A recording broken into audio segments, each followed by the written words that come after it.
Bueno, pues primero que nada, gracias a los hermanos, ¿verdad?, que están aquí enfrente, y también gracias a Dios que nos permite estar aquí con ustedes compartiendo. Bueno, pues es una congregación muy bonita, una congregación que va creciendo, gracias a Dios, y pues me dicen Pastor Andrés, pero ustedes pueden decirme Andrés, ¿verdad?, o hermano, o hermano Pastor Andrés. No hay ningún problema por eso. Y bueno, pues hay hermanos aquí que nos conocemos desde hace más de 20 años, ¿verdad?, o más, 25 quizá, probablemente.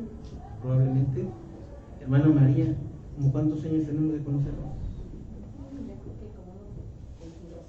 Unos 22 años. No sé si hay alguien más antiguo. Hermana Rosario, hermano Pablo, 26 años, ¿verdad? Monse, no quería decir a Monse, pero no llegamos a mí. no tanto. Bueno, ya tenemos bastantes años de conocernos y gracias a Dios que nos ha permitido pues seguir cada uno en nuestros caminos, pero a final de cuentas pues todavía, ¿verdad?, sirviendo al Señor. Doy gracias a Dios por eso. Y bueno, pues gracias por esta oportunidad. Pues su servidor está como pastor en la Iglesia Bautista Bíblica Vida Nueva. Ustedes nos conocen, ¿verdad? Somos de aquí de Celaya también. Y nosotros estamos por el rumbo del Becerro, por allá está nuestro templo. Y pues ahí estamos, ¿verdad? Gracias a Dios también, trabajando para el Señor. Y gracias por la oportunidad que nos dan de estar aquí. Bueno, otra encuesta. ¿A cuántos de ustedes les gusta leer? Levante la mano. Ahora, yo les pedí que contestaran con honestidad. ¿A cuántos de ustedes no les gusta leer?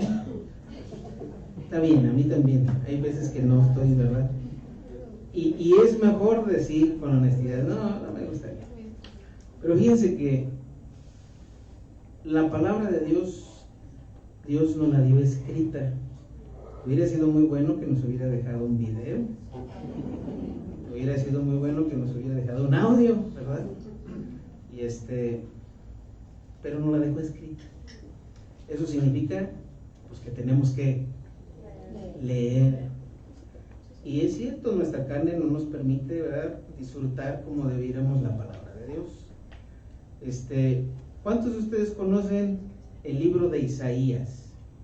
A ver, levanten su mano. Isaías. Bueno, no quiero desanimarlos, ¿verdad? Y tampoco quiero predisponerlos, pero el libro de Isaías es el libro más largo de la Biblia. Tiene 66 capítulos y vamos a hablar hoy de él. Así es que, pues tenemos 2 horas, ¿o cuánto? 3, bueno, no es cierto, no tenemos tanto tiempo, pero saben, hermanos, que lo que va a hacer prevalecer al pueblo de Dios es cómo va a ver a Cristo. Eso es lo que va a hacer prevalecer al pueblo de Dios. No importa en qué situación se encuentre, no importa las cosas que vaya a vivir, que vayan a acontecer, sean guerras, sea persecución, sea hambruna, sea lo que sea, en cualquier situación, en cualquier lugar del mundo, el pueblo de Dios va a prevalecer cuando vea a Cristo de la manera que quiere ser visto. Eso va a hacer que vaya a prevalecer. Y si esta iglesia va a prevalecer, si va a continuar creciendo, si se va a seguir haciendo la obra, si se va a multiplicar, si va a haber más personas, ¿verdad?, que conozcan el Evangelio, va a ser en la medida en la que cada uno de nosotros, porque cada uno de nosotros somos parte del cuerpo de Cristo, como lo veamos a Él. La convivencia es bonita. Este grupo se ve muy bonito, ¿verdad? Así como está yo desde aquí viéndolo, se ve muy bonito, muy acogedor, pero lo que va a hacer que prevalezca es cómo vemos a Cristo, cómo lo vemos, y eso nos va a mantener también en la línea que Dios quiere conducirnos a cada uno de nosotros en nuestra vida como cristianos. Bueno, vamos a abrir nuestra Biblia, por favor, en el libro de Isaías, ¿sí? Isaías, les voy a ir dando algunos datos, pues se puede decir, de conocimiento general. ¿Sabe cuál es el libro más navideño de toda la Escritura? ¿No? Bueno, ¿qué quiero decir con navideño? No es que tenga adornos y cosas así, ¿eh? Navideño, ¿qué significa Navidad? ¿Nacimiento de quién? Bueno, entonces el libro que más habla acerca del nacimiento con mayor detalle, sí, los evangelios hablaron del nacimiento, ¿verdad?, literal de Cristo, pero el anuncio del nacimiento de el Señor Jesucristo se dio más frecuentemente en el libro de Isaías. Así que vamos a ir viendo unas diapositivas, ¿sí? Dice, quizá el libro profético más navideño sea el libro de Isaías. Es el libro que más revelación contiene sobre la restauración de Israel y el reinado de Cristo en la tierra. Si ustedes han ido al libro de Isaías, ahí vamos a leer diversas profecías acerca del nacimiento de Cristo. Déjenme decirles algo. La profecía que se mencionó por primera vez en Isaías sobre el nacimiento de Cristo fue por causa de un desprecio. ¿Sí? Fue por causa de un desprecio. Ahora, me gustaría por favor que me acompañaran a Isaías capítulo 7. ¿Sí? Vamos a Isaías capítulo 7.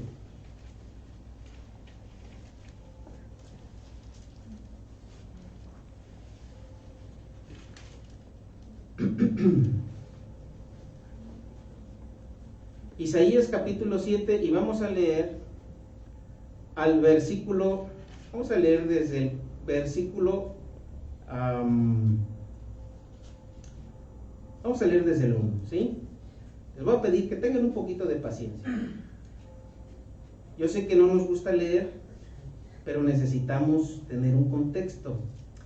Ustedes han escuchado ese dicho que dice que un texto fuera de contexto es un buen pretexto, ¿sí? Bueno, lo que vamos a leer es importante porque nos ayuda a ver cómo era la situación en ese entonces y a darnos cuenta por qué la profecía del nacimiento de Cristo se da a partir de un desprecio. Vamos a leerlo entonces del capítulo 7, versículo 1. Sígueme con su vista, ¿sí? Dice, aconteció en los días de Acaz, hijo de Jotam, hijo de Usías, rey de Judá, que Resín, rey de Siria, y Peca, hijo de Remalías, rey de Israel, subieron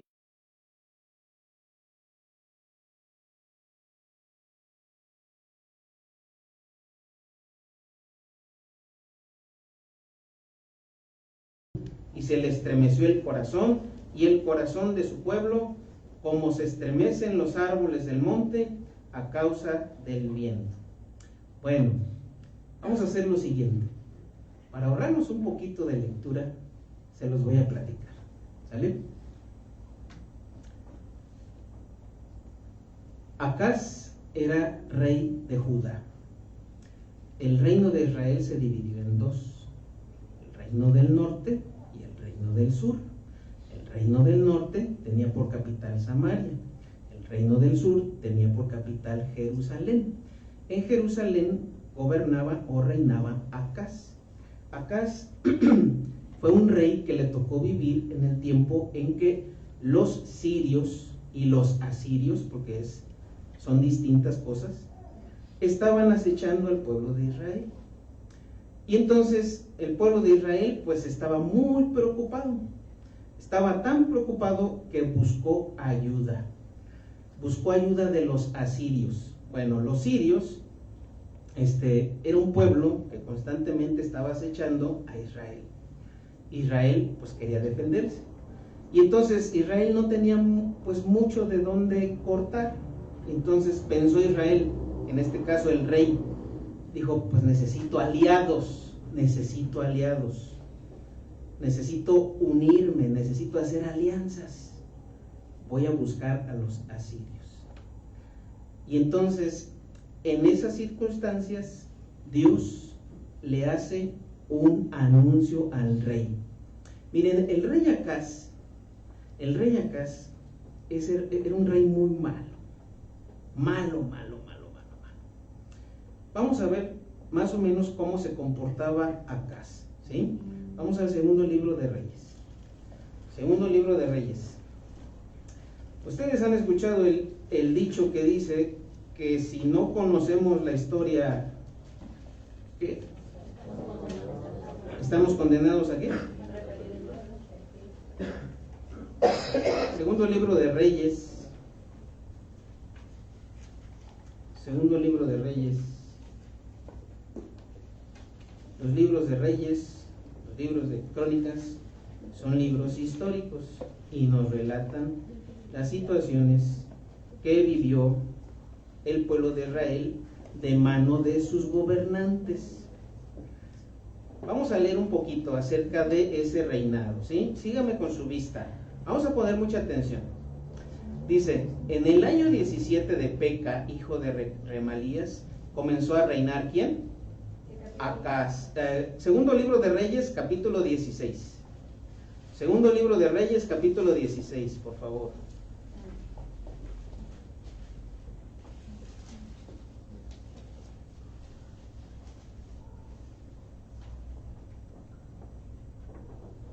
¿Ya estamos allí? Dice, en el año 17 de Peca, hijo de Remalías, comenzó a reinar Acaz, hijo de Jotam, rey ¿de dónde? De Judá. Entonces ¿sí es cierto lo que les estoy diciendo? Sí, ¿verdad? Bueno, versículo 2. Cuando comenzó a reinar Acaz era de 20 años y reinó en Jerusalén 16 años y no hizo lo recto ante los ojos de Jehová su Dios como David su padre. David no fue su padre, pero sí fue, ¿verdad?, su antecesor. Él es descendiente, o sea, Acaz fue descendiente de David. Versículo 3. Antes anduvo en el camino de los reyes de Israel y aún hizo pasar por fuego ¿a quién? A su hijo. Pues yo vi ahorita entrar a un bebecito, ¿verdad? ¿Sí nos podemos imaginar lo que sucedió con este rey? Según las prácticas abominables de las naciones que Jehová ha hecho de delante de los hijos de Israel. Asimismo sacrificó y quemó incienso en lugares altos y sobre los collados y debajo de todo árbol frondoso. Entonces Resín, rey de Siria, y Peca, hijo de Remalías, rey de Israel, subieron a Jerusalén para hacer guerra y sitiar a Acaz, mas no pudieron tomarla. Vamos a dejarle ahí y vamos a adelantarnos un poco, ¿sí? Vamos a adelantarnos un poco.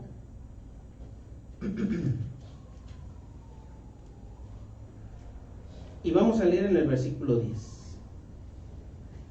¿Con quién le dije que quería hacer alianza el rey Acaz? A ver, le voy a ir haciendo preguntas para no perdernos. ¿Con los sirios o asirios? Muy bien, sí estamos poniendo atención. Asirios, ¿sí? Luego, versículo 10, dice: después fue el rey Acaz a encontrar a Tiglat-Pileser, rey de Asiria, en Damasco. Y cuando vio el rey Acaz el altar que estaba en Damasco, un altar que estaba en un pueblo pagano, en una capital pagana. No piense usted que era el altar, ¿verdad?, donde se ofrecían sacrificios a Dios. No. Estamos hablando de un altar pagano totalmente. Versículo 10. Dice: y cuando vio el rey Acaz el altar que estaba en Damasco, envió al sacerdote Urías el diseño y la descripción del altar conforme a toda su hechura. Y el sacerdote Urías edificó el altar. Vamos a detenernos tantito.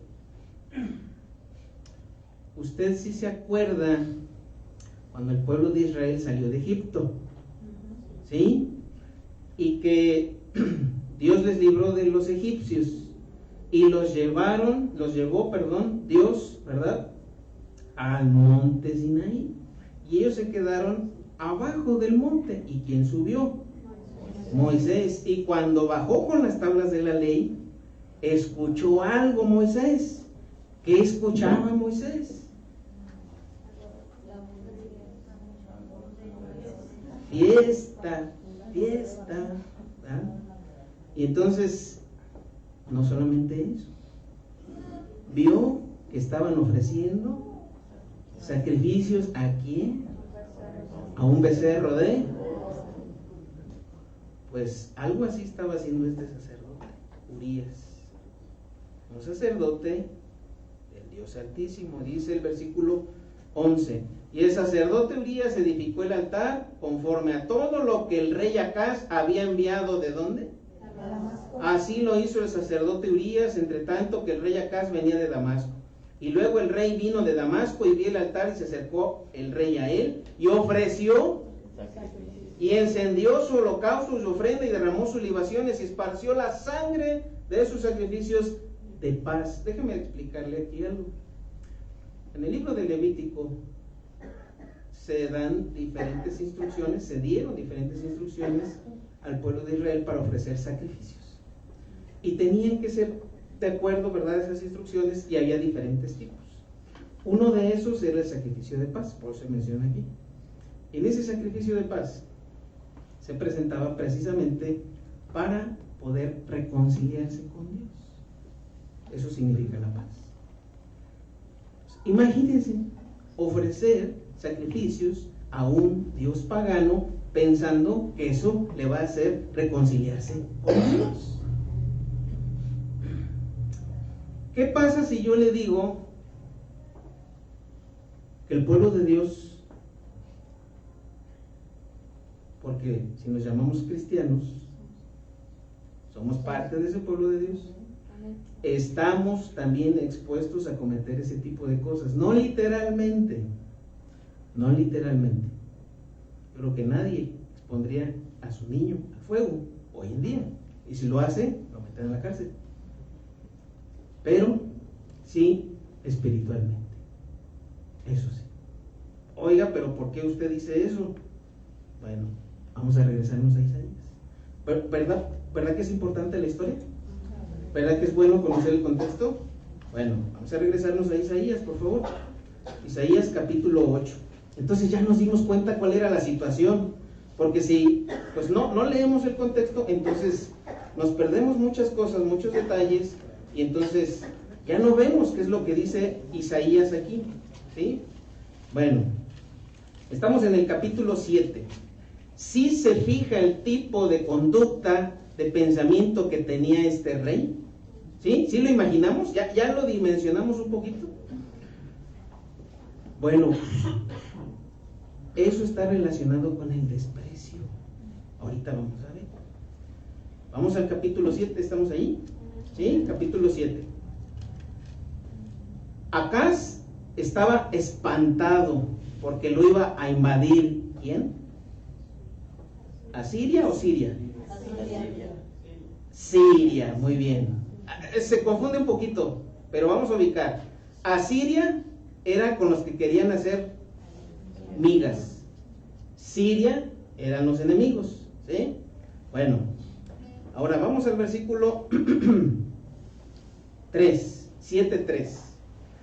Dice: entonces dijo Jehová a Isaías: sal ahora al encuentro de Acaz tú y Sear-Jasub tu hijo, al extremo del acueducto del estanque de arriba, en el camino de la heredad del lavador, y dile: guarda y repósate, no temas ni se turbe tu corazón a causa de estos dos cabos de tizón que humean por el ardor de la ira de Resín y de Siria y del hijo de Remalías. Fíjense, fijémonos, Dios le dice a ese rey perverso, malvado, le dice: mira, no te espantes, no se turbe tu corazón a causa de lo que va a pasar, no te espantes. Qué paciencia de Dios, ¿verdad? Qué amor de Dios, qué misericordia de Dios. ¿Cómo esperaría uno que contestara Acaz? Pues lo que tú me digas, ahorita lo que tú me digas, ¿sí o no? Bueno, vamos a leer un poquito más adelante. Versículo 7. Por tanto, Jehová el Señor dice así. Esas palabras son determinantes. Por tanto, dice el Señor Jehová así: no subsistirá ni será, porque la cabeza de Siria es Damasco, y la cabeza de Damasco Resín, y dentro de 65 años Efraín será quebrado hasta dejar de ser pueblo. Y la cabeza de Efraín es Samaria, y la cabeza de Samaria el hijo de Remalías. Si vosotros no creyereis, de cierto no permaneceréis. Eso es lo que está diciendo Dios, que no es otra cosa más que, mira, confía, porque si no te va a pasar lo mismo que a estos. Bueno, en el corazón de Acaz había mucha incredulidad. La incredulidad lleva al desprecio de Dios por parte de las personas. Cuando nosotros somos incrédulos, cuando somos apáticos, cuando no tenemos un interés en lo que Dios dice, terminamos despreciando a Dios. Vamos a leer de ese desprecio. Versículo 10. Versículo 10 dice: habló también Jehová a Acaz, diciendo: pide para ti señal de Jehová tu Dios, demandándola, ya sea de abajo o en lo profundo, o de arriba en lo alto.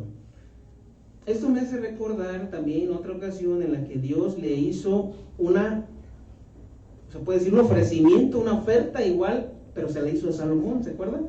Pídeme lo que tú quieras. Imagínense que Dios le dice a usted, a mí: pídeme lo que tú quieras. Pídeme señal, de arriba, de abajo, de donde sea, pídemela. Bueno, uno diría: bueno, sí, yo sí pediría esto. Fíjense que yo creo que en el fondo de nuestro corazón habría por ahí una raíz de incredulidad que nos llevaría a decir algo parecido, no lo mismo, pero algo parecido a lo que dijo Acaz. Acompáñame a ver qué le respondió Acaz a Dios, ¿sí? Versículo 12. Y respondió Acaz: no pediré y no tentaré a Jehová. Uno podría decir: ay, no, pues qué humildad, qué sencillez, ¿verdad? Miren, los reyes de Israel tenían que leer la ley y escribirla de su propio puño, y ellos conocían la ley. Y ¿se acuerdan cuando el Señor Jesús fue tentado en el desierto? Mateo capítulo 4. El diablo tentó al Señor Y el Señor le dijo, no tentarás al Señor tu Dios. Esa fue una respuesta correcta. Por esta respuesta, que podría decirse que es muy parecida, o casi igual, no lo es. No lo es. ¿Sabe por qué? Porque el corazón de Acaz era un corazón hipócrita. Un corazón hipócrita. Un corazón que trata de mostrar cierta piedad, o sea, un comportamiento recto, pero en el fondo, pues quiere hacer lo que él quiere. ¿Cuál era el deseo de Acaz? Pues hacer, ¿verdad?, una alianza con los asirios para protegerse y tener más seguridad del ataque de los sirios. Vamos a decir, ¿verdad?, otros nombres para no revolvernos: Asur y Aram. Asur, Asiria. Aram, Siria, ¿sí? Bueno, entonces, son los mismos, son sus descendientes, ¿sí? Bueno, hasta este punto, Acaz despreció a Dios. Fíjense, después de todo lo que le dijo Dios a Acaz, de conocer todo lo que hizo, le dice, no voy a pedir, no voy a pedir. Podemos pensar muchas cosas. Pudo haber sido hipocresía, pudo haber sido también una falta de compromiso.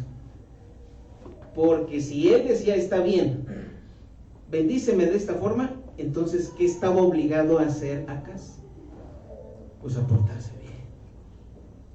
Así, híjole, pues ahora tengo que alinearme, porque si no me alineo, pues entonces,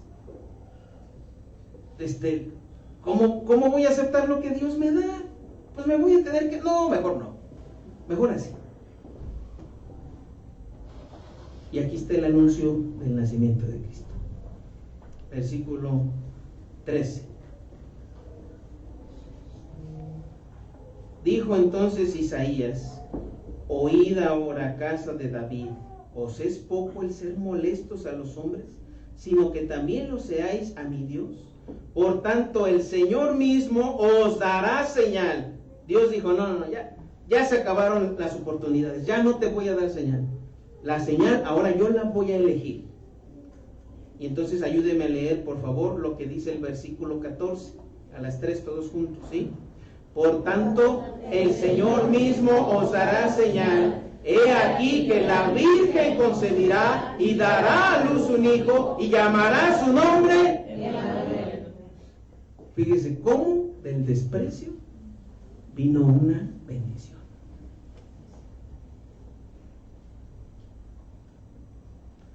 No son los hombres los que se quieren acercar a Dios. Es Dios buscando acercarse al hombre. Es Dios buscando acercarse al hombre. Bueno, vamos a ver ahora solamente 2 puntos, ¿verdad?, en esta predicación. Esto fue como una introducción para presentar el contexto. No se espanten, no vamos a durar 1 hora más, ¿verdad? No. Todo esto fue necesario para que nosotros pudiéramos entender un poco mejor esa situación. Pero ahí no quedó todo. Ahí no quedó todo. Lamentablemente, la situación en Israel se mantenía, o se puede decir incluso empeoraba, ¿no? Ahora vamos al capítulo 8, ¿sí?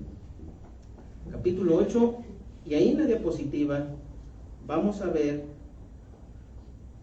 una diapositiva donde dice, cuando la oscuridad gobierna, ¿sí? Cuando la oscuridad gobierna. El título de esta enseñanza es cuando la luz resplandece. Pero ¿qué pasa cuando la oscuridad gobierna? Bueno, decir que la oscuridad gobierna implica lo que dice esos 3 puntos. Vamos a ver el primero. Cuando el mensaje de Dios es rechazado en los oídos de las personas. Miren, no debe sorprendernos que cada que la palabra de Dios se habla, y los predicadores no debemos de preocuparnos, quienes enseñamos no debemos de preocuparnos porque nos pongan atención. O sea, hay quien se puede sentir ofendido, ¿verdad? Porque, ay, me están ignorando. Pues a Samuel, ¿verdad? El Señor le dijo, el juez, el último juez de Israel, no te están despreciando a ti, me desprecian a mí. Así que los predicadores no debemos de preocuparnos por si nos faltan el respeto o no al ignorarnos. No. Digo, uno se siente, se puede decir, atendido, ¿verdad? Pero no es el propósito de la enseñanza. El propósito de la enseñanza es que la palabra de Dios no sea despreciada, no sea ignorada, no sea tirada, ¿verdad?, en saco roto, sino que ésta aproveche. Y miren, todos tenemos cierta resistencia y debilidad de la palabra de Dios. Si así no fuera, ¿verdad?, el Señor Jesucristo no les hubiera dicho a los apóstoles cuando ellos estaban, ¿verdad?, dormitando, queriendo dormitar porque ya no tenían fuerzas para orar. O sea, bueno, el espíritu, ¿verdad?, a la verdad está dispuesto, pero la carne, y a veces si no es el sueño, a veces si no son otras cosas, pueden ser muchas cosas, pero Dios ve cuando hacemos el esfuerzo. Y le voy a platicar una anécdota así rápido. Con los jovencitos allá en la iglesia, se entiende que pues, los jovencitos son más inquietos, ¿verdad? Y pues no sé si decirlo así, pero se aburren más pronto, pocas palabras, ¿verdad? Ellos ya son más visuales, ¿verdad?, por toda la tecnología y todo lo que hay. Pero yo he visto cómo los jovencitos, incluso ellos, intentan hacer un esfuerzo. Y una vez vi una señorita, ¿verdad?, estaba durmiéndose, pero estaba batallando, ¿verdad? ¿Y sabe qué hizo? Me sorprendió. Empezó a mover su pie. Y con eso se mantuvo despierta. Sí, se escuchaba el pie, pero era preferible, ¿verdad?, a que estuviera dormida. Bueno, es una lucha. Porque la palabra de Dios, ¿verdad?, quiere entrar al corazón, pero la carne no lo deja. Bueno, entonces vamos a ver el primer punto. Dice, cuando el mensaje de Dios es rechazado en los oídos de las personas. Ya entendimos cuál era la situación. Ahora vamos al capítulo 8, ¿sí? En el capítulo 8 podemos decir que es más o menos una continuación. No lo vamos a leer todo, pero vamos a leer algunos para darnos una idea, ¿sí? Vamos a darnos una idea. Capítulo 8, versículo 6. Nos vamos a ahorrar algunos versículos, ¿sí? El mensaje que Dios estaba dando al pueblo de Israel por parte del profeta Isaías seguía siendo despreciado. Versículo 6. Dice, desde el 5. Dice, otra vez volvió Jehová a hablarme diciendo, mire, cuando veamos esa palabra, otra vez habló Jehová diciendo, ¿eso qué nos dice? Que no fue una, que no fueron dos, que no fueron tres, sino que fueron muchas veces en las que Dios habló. Entonces el pueblo se puso unos oídos. Una vez vi un motociclista, y si han visto cómo lo digo, no sé quién traiga moto, ¿verdad?, y no quiero criticar a nadie, pero vi un motociclista, híjole, como que disfruta, ¿verdad?, el acelere, y como que le ponen un escape especial o le hacen un agujero al escape, no sé, y se escucha el doble, el triple. Pero lo que dije, híjole, qué bárbaro, yo creo que él lo disfruta, pero traía tapones en los oídos. Dije, pues mejor, ¿por qué no se los quita, verdad?, para que sienta lo que uno siente. Bueno, el pueblo de Israel, haga de cuenta que traía unos tapones. Versículo 5, otra vez volvió Jehová a hablarme diciendo, por cuanto desechó este pueblo las aguas de Siloé, que corren mansamente, y se regocijó, con Rezín y con el hijo de Remalías. Fíjense, desecharon a Dios. Pídeme una señal. pídemela. Y no la quisieron. Pero Dios dio la señal de que una virgen iba a concebir.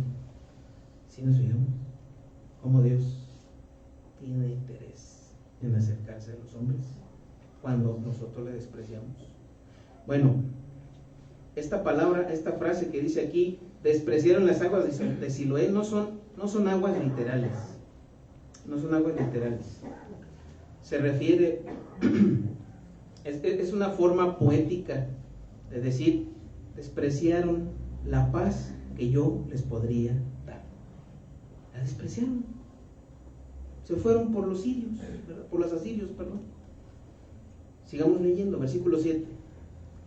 He aquí, por tanto, que el Señor hace subir sobre ellos aguas de ríos impetuosas y muchas, esto es, al rey de Asiria, con todo su poder, el cual subirá sobre todos sus ríos y pasará sobre todas sus riberas, y pasando hasta Judá, inundará y pasará adelante y llegará hasta la garganta, y extendiendo sus alas, llenará la anchura de tu tierra, oh Emmanuel. ¿Qué significa Emmanuel? Dios con nosotros. Miren, hermanos, no podría decir, como que no entendí mucho aquí lo que dice. Lo que Dios está haciendo es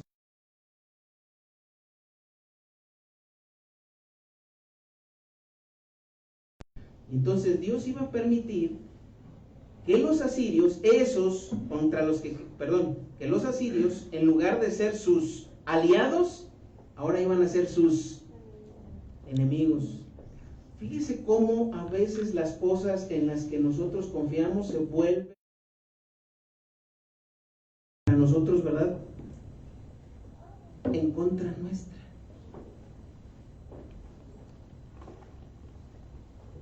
Voy a buscar un trabajo para que sea bendición de mi familia. Eso es bueno, ¿verdad? Es bueno trabajar, es bueno proveer si tenemos familia. Pero cuando ese trabajo te aísla, te saca, te aparta de Dios, ya no se volvió tu aliado, ahora se volvió en lo que te aleja de Dios. Cuando tienes una amistad, cuando tienes una relación que aparentemente va a ser para tu bien, termina siendo lo contrario, te aleja de Dios, te hace que vivas en oscuridad. Y entonces, así se conducía Israel. Vamos a, por favor, la diapositiva nuevamente. Vamos a ver una segunda cosa que hacía el pueblo. Cuando la confianza y seguridad del hombre está en él mismo y no en Dios. Ya leímos los pasajes, nos vamos a ahorrar. Ya leímos segundo libro de Reyes, capítulo 16 y también el versículo 6. ¿En dónde estaba la confianza de Israel? Pues en los asirios. Ellos van a ser los que nos van a ayudar contra los sirios. Y bueno, ¿por qué estamos hablando de historia de Israel? Porque está relacionado íntimamente con la profecía del Mesías, ¿sí? Vamos a adelantarnos. Bueno, vamos a terminar, el tercer punto, porque miren, a veces llegamos hasta este punto que incluso consultar a Dios resulta un estorbo para nosotros. No, pero ¿cómo creen? No, eso no va a pasar.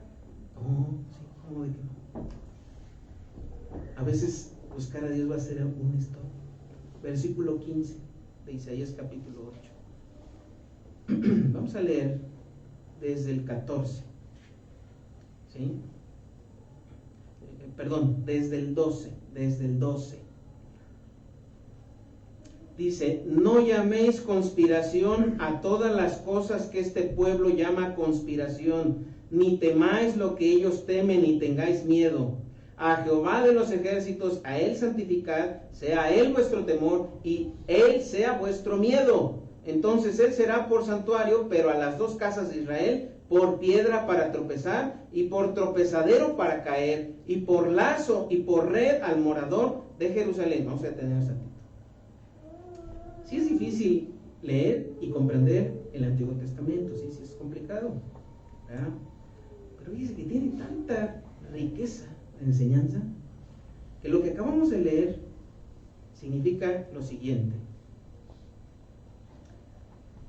El pueblo estaba tan confiado, pero tan confiado en la alianza que podía hacer con los asirios, que cualquier cosa que pudiera parecer un estorbo para esa alianza, decían que era conspiración.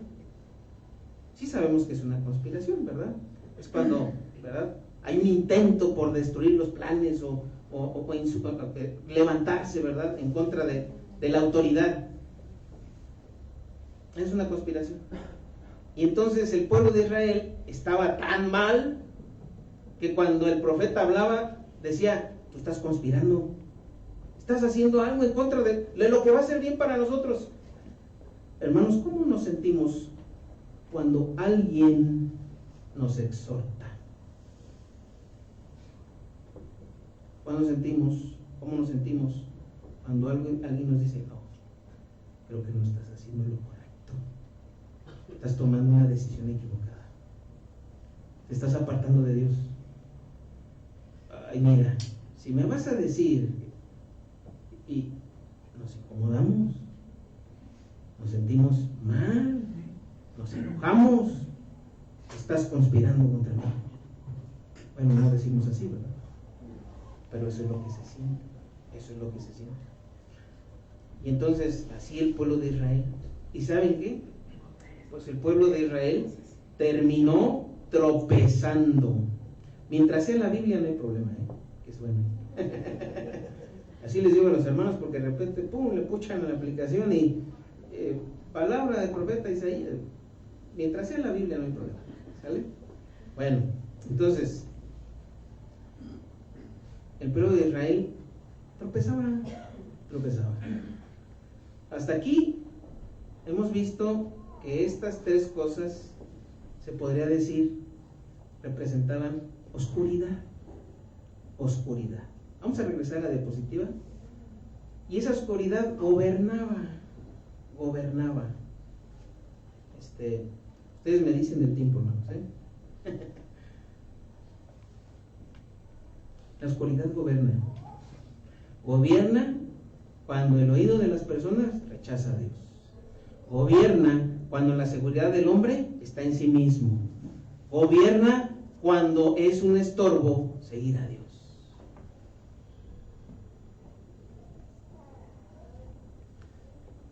Déjame hacerle una pregunta. No la responda. Medítela y la responde al final.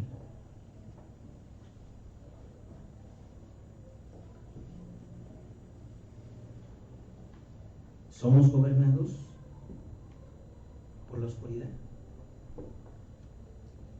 Ahí están esos tres puntos.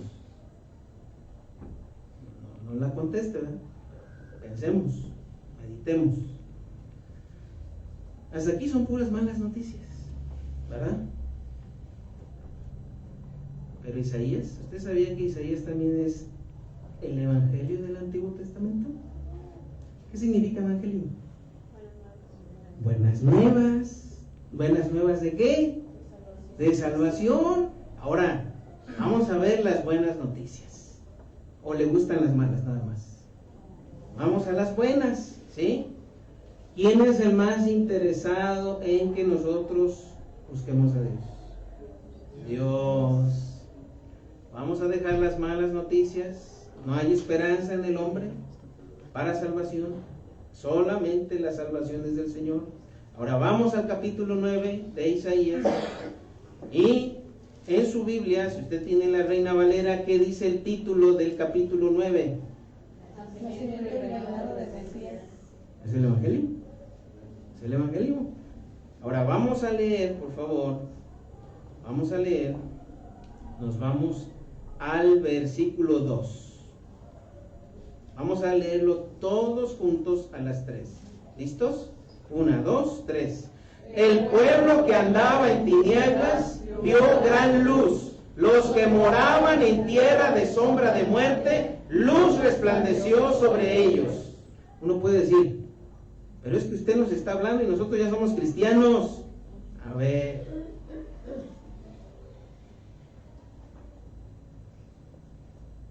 Acaz no era rey de Israel.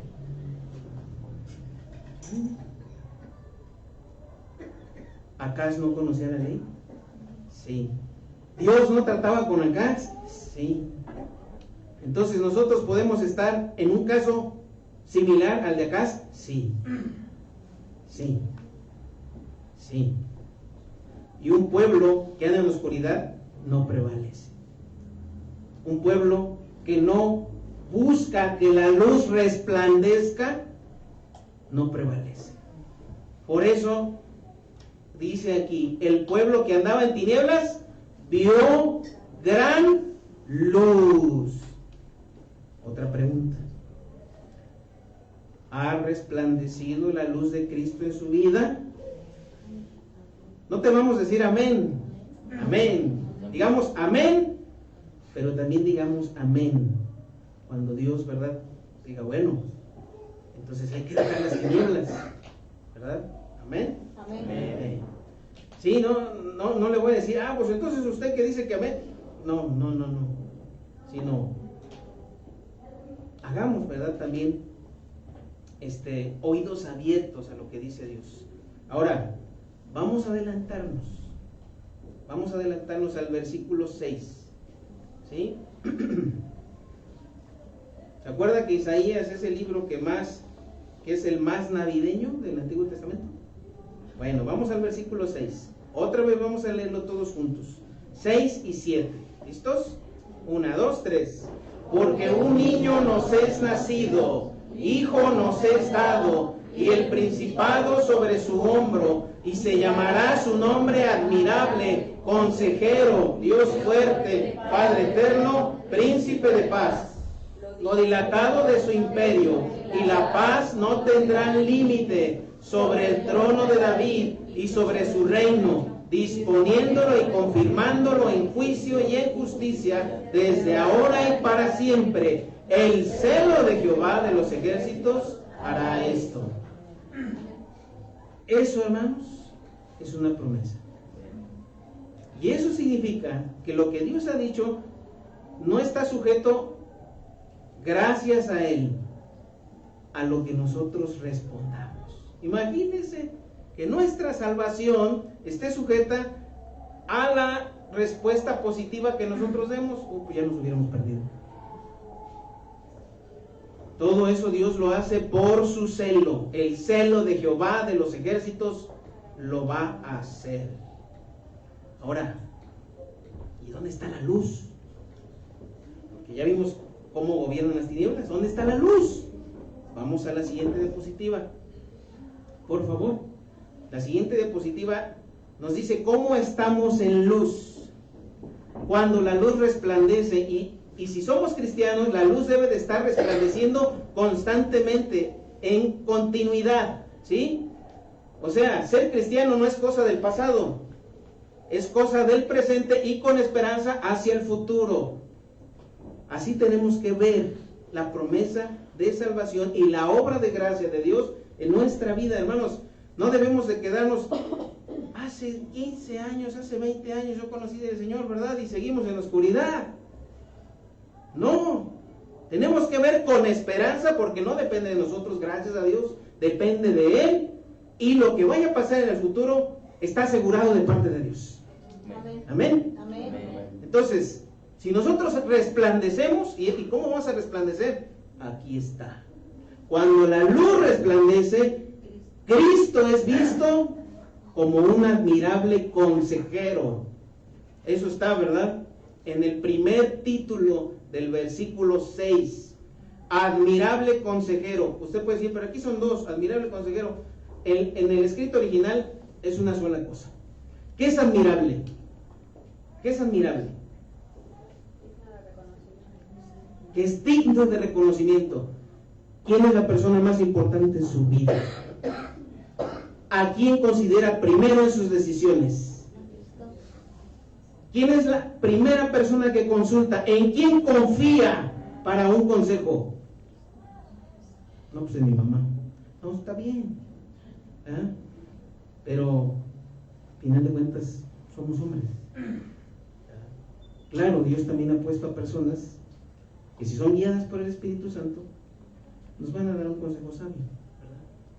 Pero nuestra confianza debe estar en Cristo. ¡Piden una señal! No, porque pues luego tengo que corresponder. No, mejor no, ¿verdad? Por eso uno no pide favores, porque si no luego me los van a cobrar y no me conviene. Eso pensamos, ¿verdad? De Dios también, lamentablemente. Vamos a ahorrarnos un poquito de tiempo y vamos a comentar nada más el pasaje que está en Mateo 12. ¿Se acuerda que la reina del sur, no la de la canción, esa no, la reina de Sabá, que visitó a Salomón para ser testigo del esplendor de su reino, porque Dios le dio gran sabiduría a Salomón para construir un gran reino? Bueno, eso fue digno de alabanza. Y la reina de Sabá llegó a presenciar esa grandeza. ¿Por qué? Porque Dios se la dio. Y la propia reina alabó a Dios por lo que Dios había hecho en la vida de Salomón. Bueno, en Mateo capítulo 12, el Señor Jesús le dice a los fariseos, les dice: miren, incluso la reina del sur, de Sabá, va a darles juicio a ustedes, porque ustedes no quieren reconocer que quien está delante de ustedes es más sabio que Salomón. Y ese era el Señor Jesús. Por eso, si nosotros no tenemos a Cristo como la persona más importante, como ese admirable consejero, andamos en oscuridad. ¿Sí? ¿Cuál es el otro título? Dios fuerte.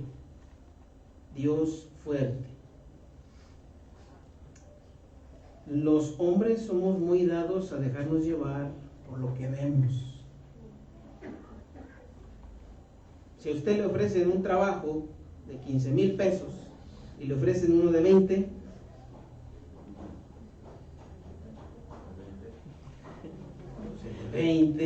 ni para qué lo pienso, ¿verdad? Los hombres nos dejamos llevar por lo que vemos. Nos dejamos llevar por el lujo, por lo ostentoso, por lo fuerte, por lo poderoso, por lo que da seguridad. Pero Dios ve el corazón. Dios ve el corazón. Y Dios ve cuando nuestra confianza está puesta en los medios humanos, ¿verdad? En nuestras capacidades, en nuestros recursos. Y nosotros dejamos de reconocer su omnipotencia. No lo vemos como un Dios fuerte. ¿A quién le confió su alma, hermano? ¿A quién le confió su alma? Entonces, ¿no es poderoso para guardar el depósito de nuestra alma? Y entonces, ¿por qué a veces las decisiones que nosotros tomamos en nuestra vida no son congruentes con eso? No son congruentes. Pues porque estamos en la oscuridad y pensamos que hay cosas que pueden darnos, ¿verdad? Mire, el pequeño, gran obstáculo de la tradición religiosa más grande aquí en México es que no se toma la autoridad de la Biblia como suprema. Es la autoridad de la Biblia y la iglesia. La autoridad de la Biblia y un ser humano que también vivió, pero que murió. Pero ninguno de los que ha muerto ha dado su vida, porque todos somos pecadores. Y el único que la pudo dar como paga por el pecado fue Cristo. Y porque Él resucitó. Entonces, ¿por qué dudamos de su poder? ¿No? Tercer cosa, Padre eterno. Fíjense cómo debemos de ver a Dios, porque si no vemos a Dios así, entonces estamos en la oscuridad. Padre eterno. ¿Eso qué significa? Pues sí, Padre, ¿verdad? Lo vemos como el que nos procreó. Dios es el origen de todas las cosas. Y nosotros tenemos que ver a Dios como de quien provenimos, de quien dependemos. Es muy fácil decirlo, es muy fácil obviarlo, pero en la práctica, decir esto implica que nosotros estemos bien convencidos de a quién tenemos que darle cuentas. ¿A quién tenemos que darle cuentas? Por ejemplo, aquí hay jóvenes que todavía están sujetos a sus papás, ¿verdad? ¿Qué pasa, jóvenes, cuando ustedes no piden permiso y llegan tarde? Los reciben con un abrazo, ¿verdad? Cuando llegan a la casa. Pásale, hijo. ¿Quieres de cenar? Sí, ahorita te caliento. No, ¿verdad? ¿Qué les dicen? Si no los dejan entrar, les va bien, ¿verdad? Pero tenemos que rendir cuentas. Dios es nuestro Padre. Tenemos que rendir cuentas, pero no nos da la gana rendir cuentas. Y si no es así, pues no consideramos a Dios nuestro Padre. Último, príncipe de paz. Príncipe de paz. Mire, la paz llega cuando tenemos satisfechas nuestras necesidades. Dijo el hermano Enrique que nuestra principal necesidad es ¿quién? Cristo. Cristo. Mire, puede uno pensar que eso se escucha muy romántico. Es que Cristo es mi principal necesidad. Y ya cuando lo decimos, ya me siento mejor. No es eso nada más. Decir que Cristo es nuestra principal necesidad es que todo eso se cumpla. Que todo eso se cumpla. ¿Quién me va a decir cómo conducirme en la vida? Dios. Y si yo confío en eso, voy a estar tranquilo. ¿Quién me va a proteger y quién me va a suplir y quién me va a dar para todas mis necesidades y quién va a cuidar de mi familia, de los míos? Porque Él es Dios bueno, porque Él es Padre eterno, y cuando yo esté dispuesto a rendirle cuentas como un padre, pues entonces no va a haber problema, ¿verdad? Pero mire cómo somos. Adán y Eva tenían todos los árboles del huerto para sí, pero dijeron, lo estoy sobreactuando, como cuando los niños, ¿verdad?, los lleva uno a comprar. ¿Qué juguete quieres? Y hay un montón de juguetes, ¿verdad?, que podemos comprar, y ellos dicen, ese no, es que yo quiero ese. De todo árbol podéis comer, pero del árbol del bien y del mal no comeréis, porque el día que de él comieres, ciertamente yo quiero ese. No, ese no. Sí, yo quiero ese. No hay paz. Dice Isaías 57, no hay paz para el impío. Si uno no quiere rendir cuentas, si uno no ve a Dios como Padre eterno, si uno no ve a Dios como un consejero admirable, no vas a tener paz. No va a haber paz. Y entonces, hermanos, aquí viene la pregunta final. Amén. Amén.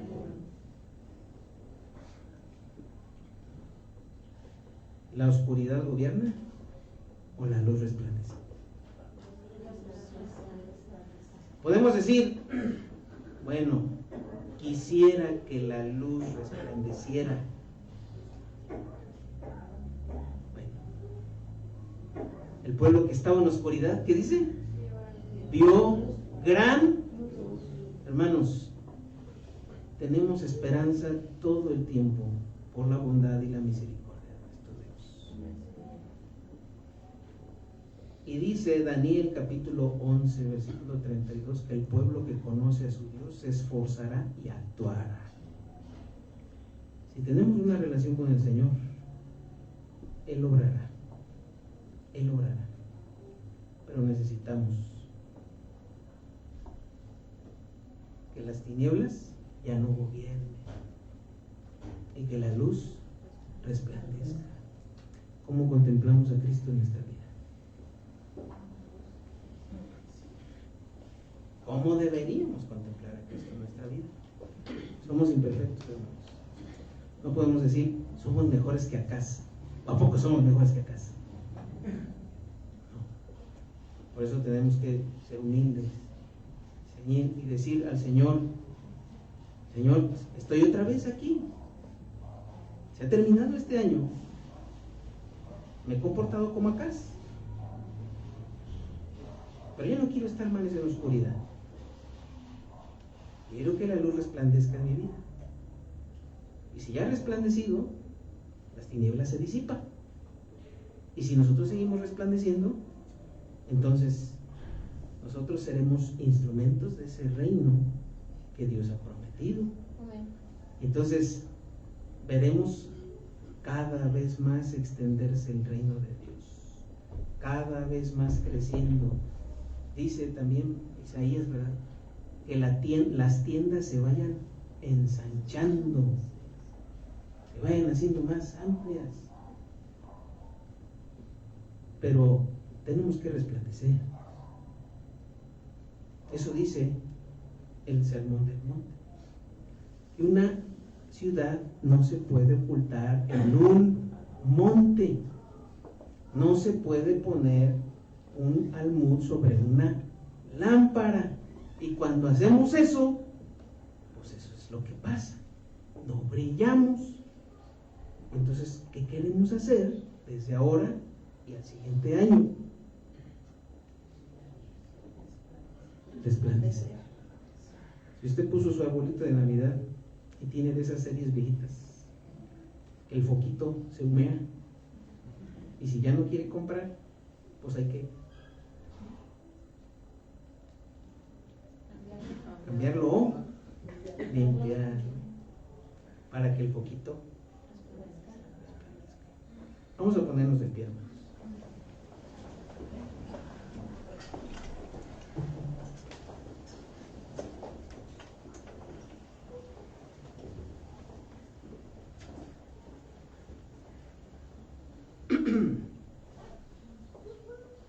Es el Señor el que ve los corazones, es el Señor el que ve las decisiones, y a Él es a quien debemos nuestro compromiso. Vamos a orar, hermanos, y vamos a presentarnos delante de Dios, ¿verdad? Delante de Él no puede quedar nada oculto. Si en nosotros hay oscuridad, que la puede haber, pues entonces presentarnos delante de Dios y ya no despreciar a Dios, su palabra, ya no despreciarlo, ya no decirle ahorita no, Señor, sino comprometernos con Él en nuestra vida para servirle, para honrarle, para hacer luz en donde Él nos ha puesto. Vamos a orar. Señor que estás en los cielos, te damos gracias, Señor, porque hasta este momento tu gracia se ha mostrado en nuestras vidas. Te pedimos, Señor, te suplicamos, perdones nuestra incredulidad, perdones nuestro desprecio, perdones nuestra dureza de corazón. Perdónanos, Señor, porque hemos hecho caso omiso a lo que tu palabra nos dice. Tú sabes cuántas veces en este año, Señor, nos has hablado una y otra vez. Nos has buscado una y otra vez. Has puesto tu parte una y otra vez. Y nosotros hemos dejado esperando esa invitación. Perdónanos, Señor, porque hemos sido necios, altivos, soberbios como ese rey. Perdónanos, Señor. Ya no queremos ser igual. Y ayúdanos, por favor, para que nuestras vidas realmente resplandezcan, realmente sean distintas, realmente nos volvamos a ti, Señor. Y se pueda ver esa promesa en nuestra vida, que el pueblo que estaba en oscuridad vio gran luz, y la luz de Cristo resplandezca en nosotros. Así, con los ojos cerrados, yo quisiera hacer una invitación, no para mí, no para mi ego, no para sentirme satisfecho por lo que pude decir, no, sino simplemente para poder orar, para poder interceder, no porque sea mejor ni peor, sino por el deseo de que tanto ustedes como su servidor crezcamos en el conocimiento de Cristo y sigamos adelante en nuestra vida siendo cada vez más como Él. Así, con los rostros inclinados, los ojos cerrados, si alguien aquí tiene la necesidad de pedir oración para salir de esa oscuridad y resplandecer cada vez más en su vida como cristianos, levante su mano, por favor. Gracias a Dios. Gracias a Dios. Gracias a Dios. Y también quisiera hacer otra invitación. Yo no sé si hay alguien aquí por primera vez y quizá nunca has hecho las paces con Dios a través de Jesucristo.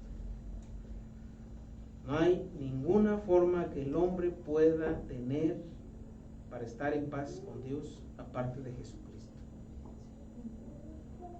Si tú has rechazado una y otra vez la invitación que Dios te hace a venir a Cristo, yo te animo, es más, como el apóstol Pablo dijo, yo te ruego, sí, te ruego, en el nombre de Dios, en el nombre de Cristo, que hagan las paces con Dios, que no deseches a Dios nuevamente, que hoy entregues tu vida a Cristo como tu Señor y Salvador, y que vengas a su luz admirable.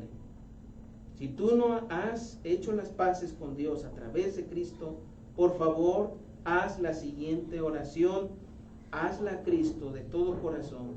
Señor Jesucristo, reconozco que te he ofendido, que te he rechazado, que no he hecho lo correcto en mi vida y que me he apartado aún más de ti, Señor, cada vez que insistes en atraerme a ti.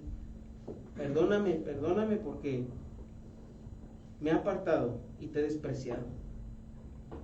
Yo reconozco que solamente por ti puedo tener salvación, puedo estar en paz con Dios. Sé mi Salvador, sé mi Señor y ayúdame a vivir para ti. Te ruego todo esto por amor de tu nombre. Amén. Pueden tomar su lugar. Yo quiero animar para que si hay alguien que tomó esta decisión de la última invitación, se acerque con quien le invitó, se acerque, como dice, ¿verdad? En mi época había un promocional de la televisión que decía, y cuéntaselo a quien más confianza le tengas. Entonces, habla con alguien acerca de tu decisión por Cristo. que solamente por Él podemos estar en paz con Dios. Bien, hermanos, pues el Señor nos ayude a brillar. Amén. Amén. Pues le doy el tiempo a nuestro hermano